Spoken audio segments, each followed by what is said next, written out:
Alright, you're looking at a Vikings Chiefs Super Bowl board from the 1970 Super Bowl. This is a Model 633, which is the same size as a Tudor Model 620. That's their bigger boards that they used to make. This board's actually roughly the same size as the current big boards that they sell on their website, which is the only one I would recommend. I like the bigger boards. Next to that, this is a board made by, what's called a Rollerboard, made by David Roller. It was a custom-made board. It's roughly 2 feet by 4 feet. I think it's just an inch or so short of that. And then finally, Karim Campbell made what's called a monster board for me. And this monster board, the play field, from wood, the inside of the wood, it's 60 inches by 28 inches. All three of these boards run spectacularly well. I want to show you what the difference is. I'm going to set up a team on each of these so you can see how it looks when they're ready to go. Alright, so we've got standard 11 on 11 standard configuration. This is what it looks like on the Tudor board. The same sort of setup. Looks a little bit more spacious here. You see how, let's go back to this one.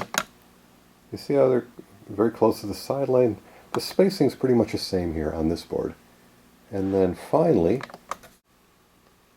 this is what it looks like on the monster board. So the advantage of the monster board for the offense is you have all this room. You could run your sweeps around the side. You could spread the defense out. The disadvantage is you have to get this much for first down rather than just that much.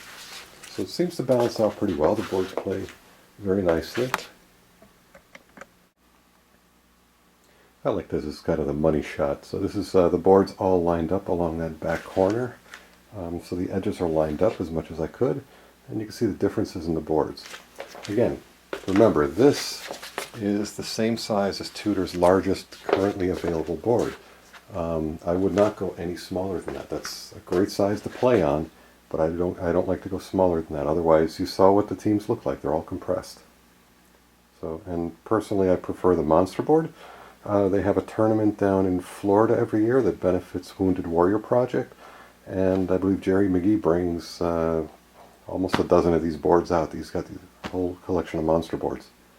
The 2 foot by 4 foot board, the middle one here, that's the typical size that you'll find in MFCA tournaments. So you have to get used to playing on that size.